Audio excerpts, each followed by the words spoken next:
I'm Megan from Bodywise Physical Therapy, back with the third in our series of Become Bodywise videos. The first one I talked about foundational resiliency and how we can use our body's wisdom to influence our mind and the tone of our nervous systems. My second one I talked about foundational alignment, and that's more about how we embody who we are in our truth and in our core and how we move through the world. Today I thought I'd move a little bit more toward the physical realm and look at how do we carry that foundational alignment functionally into our lives. So I'm going to show you how to do a squat, which is probably the most important movement that we can do. We all do it every day, and it's every time we get up and down out of a chair or even bend over slightly to pick up something off the desk or brush our teeth.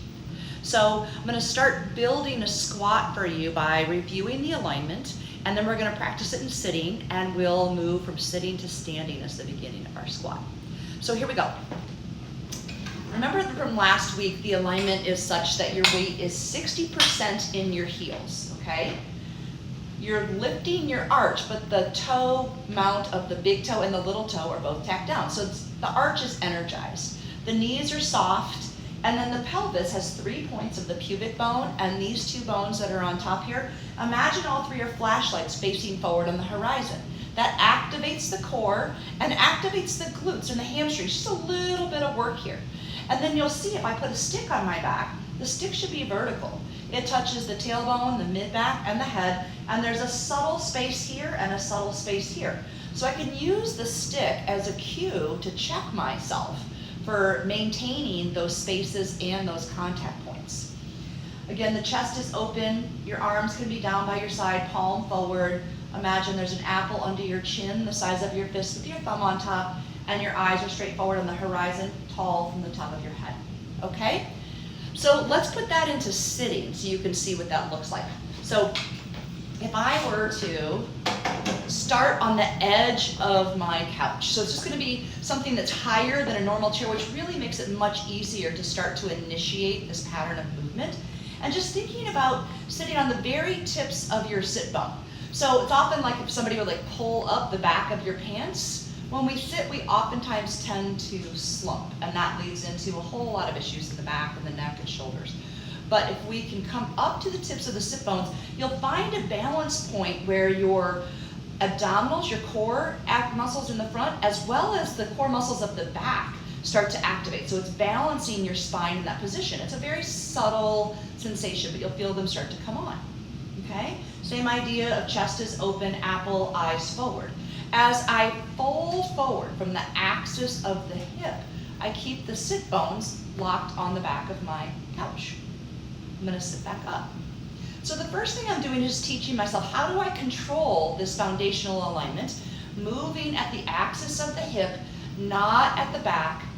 It's a very foreign thing for many of us, okay? Great. So the next step is I'm going to move this into a squat. So I'm thinking about my feet are under me, my knees are over my ankles, maybe just slightly in front of my ankles, but definitely not over the toes. So as I fold forward and I hold onto this position, I'm going to start to feel my weight come into my feet, into my heels. From here, I'm going to maintain this alignment and activation of the core, engage the glutes, push through the heels to bring myself up back into my standing alignment. From here, I'm going to fold back, so teetering, hips fold back, knees bend. But notice as I do this, the knees are not traveling forward. They're bending because my hips are going backward, right? So I'm going to turn this around so you can see me put this into just a functional squat in the middle of the room. So again, weighted in the heels, knees are soft, pelvis forward on the horizon, feeling that activation of the core. I'll put the stick on so you can see how this moves. So if I put the stick, again, touching tailbone, mid-back, head, space under the thumb here, space in my neck.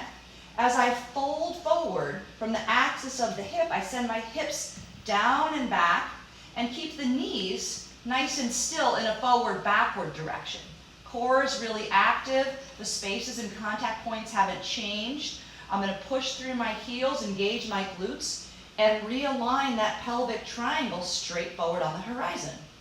Again, folding back at the hips, letting the body teeter over. That's okay. You're strong in the core, keeping that aligned, and coming back up. Great. We'll do one more time without the stick, so you can just feel, once you get past the needing the stick, your arms can just be at your side, so it's going to be a little bit more active in through that upper back. So again, weight into the heels, folding the hips back, body teeters forward, core's engaged, pelvis to ribs, shoulder blades wrapping back, arms just in line with the body, not behind, apples under the chin. You can look forward, but keeping this alignment in the neck is important too. Pressing through the heels, engaging the glutes and the core, coming back up. Okay? So that's a lot of information, but it's a really functional foundational piece of how we can start to take this foundational alignment and start to put it into practice in our daily lives. So generally I recommend that you practice that a set of 5 or 10, maybe 5 or 10 times a day. See if you can just fit it in when you go to do your laundry or you're getting up and down out of your chair. The more we can do that kind of peppered into our day, the more it becomes kind of natural, intuitive, and you'll just find yourself doing it more often. So until next time, again, I'm Megan from Bodywise Physical Therapy in Portland, Oregon. You can reach me directly if you have any questions about any of these videos at becomebodywise.net. On our contact page, you can find my email. See you soon.